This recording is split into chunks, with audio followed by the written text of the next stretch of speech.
une enquête basée sur plusieurs recherches et témoignages. L'univers, le mysticisme et la science, tout un cocktail qui remet en tout cas en question toutes les certitudes et les limites de la science et de l'astronomie. C'est ce qu'on va découvrir dans la rubrique littérature de ce lundi avec Adiara Sissé.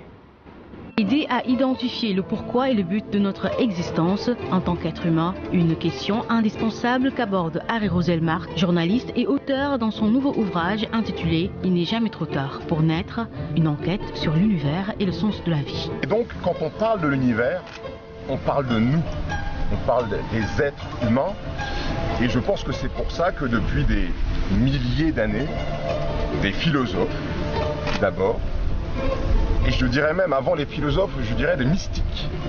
Parce que la science est l'héritage de la mystique. Donc des mystiques se sont posé la question de d'où on vient, pourquoi on est là.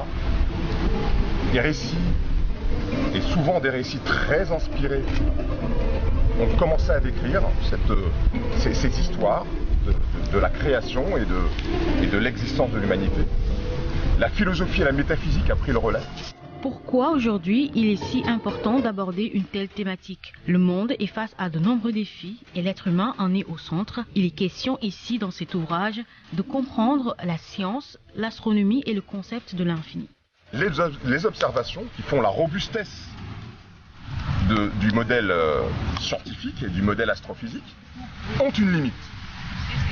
C'est-à-dire qu'à partir du mur de Planck dont je parlais tout à l'heure, donc très peu de temps après ce qu'on appelle le Big Bang, qui est le début de notre univers, il y a 13,8 milliards d'années, avant ce mur de Planck, la science n'arrive plus à nous dire les choses, puisque les équations ne fonctionnent plus, tous les chiffres vont vers l'infini, ça ne marche plus, il y a trop d'énergie, il y a une densité informationnelle tellement importante que la science n'y arrive plus. Et c'est aussi en bousculant les certitudes qu'on arrive à pousser les scientifiques à se poser les questions dans les angles morts de la recherche.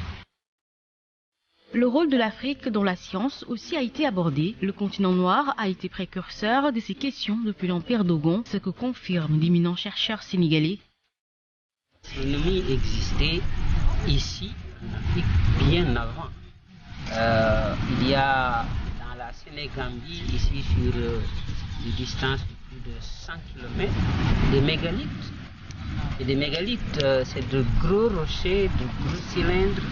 On se posait la question de savoir comment ces rochers ont pu se retrouver à un endroit précis et avec des indications de la carte du ciel de ces mégalithes. Et a fait que actuellement, il y a beaucoup de choses dans notre culture, dans notre juste coutume de tous les jours, qui nous sont dictées par la position des astres. L'eau, la terre, le feu et l'air, symbole des 4 éléments de notre univers, un cadre propice pour parler de ce livre, très attendu de la rentrée littéraire.